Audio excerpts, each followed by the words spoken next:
All right, our poll question from the first hour: who do you trust more, the Yankees or A-Rod? Give me the update on that, and we'll check in with Mark from the New York Daily News. 86% Yankees. All right, Mark Feinsand from the New York Daily News, who's covering this. By the way, the Yankees traded for Alfonso Soriano. That deal is done. So, Mark, where do we stand on this whole process with A-Rod and the Yankees? It's hard to say. It changes by the hour, so it seems. It's one of the more bizarre stories you've ever seen because you hear Alex talking about this, conspiracy theory about the Yankees not wanting him to play, yet it was him who came up with this quad injury to begin with. So where we stand right now, he's going to stay in Tampa and rehab for the next week or so, and they're going to look to get him in a stim game or a rehab game or some type of game August 1st. But what happens after that probably depends on how he's doing at that point. Time frame for the suspension that's coming his way is what?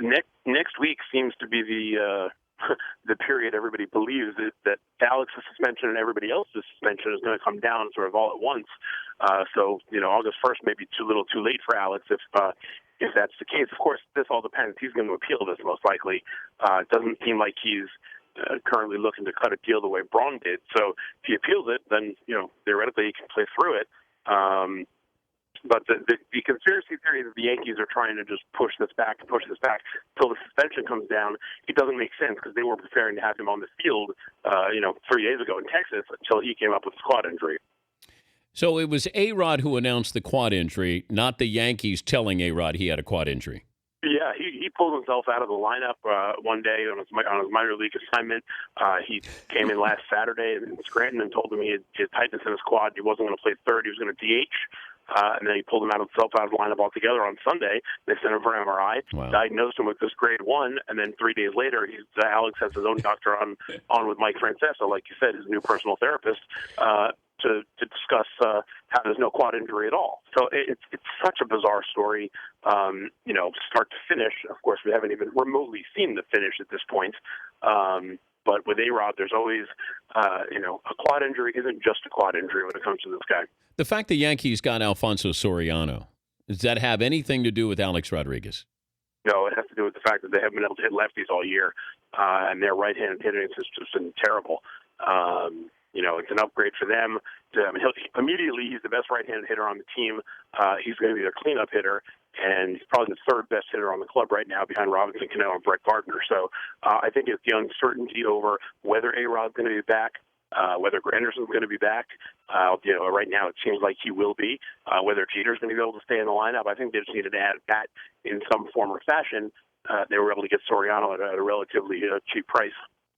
What's all of this mean for Robinson Cano if you look at the A-Rod deal that everybody now realizes was a terrible deal, but then you have Pedroia signing his $100 million deal with the Red Sox.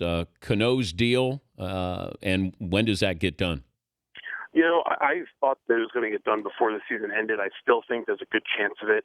The second he fired Scott Boras and went to Rock Nation and Jay-Z and CAA, it seemed like that was being done with the goal of getting an extension with the Yankees and not having to deal with the free agent situation.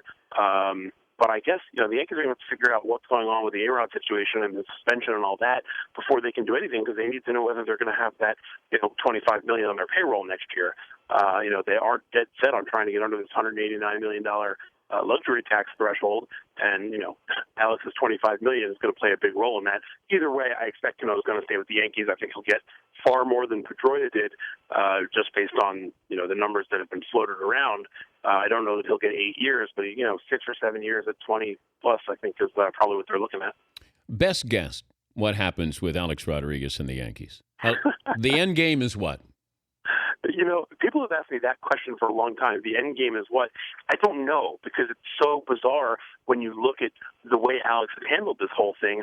I don't know if he wants to play or he doesn't want to play. Because if he wanted to play, he could have played. I don't think he wants to play, Mark. I don't think he does either, Dan. And I think that goes back to the playoffs last year. I don't think he thinks he can play anymore. Yes, great point.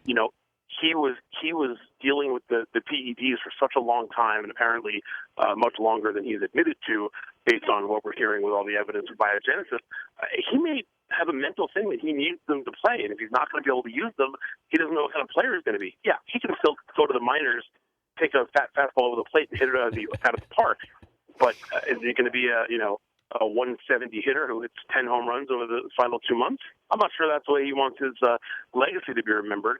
Of course, right now his legacy is going to be some type of suspension and going 3 for 25 without an RBI in the playoffs last year. So either way, it doesn't look like this career is going to end on a positive note. Thank you, Mark. Thanks, Dan. Mark Feinsand, New York Daily News. He covers the Yankees.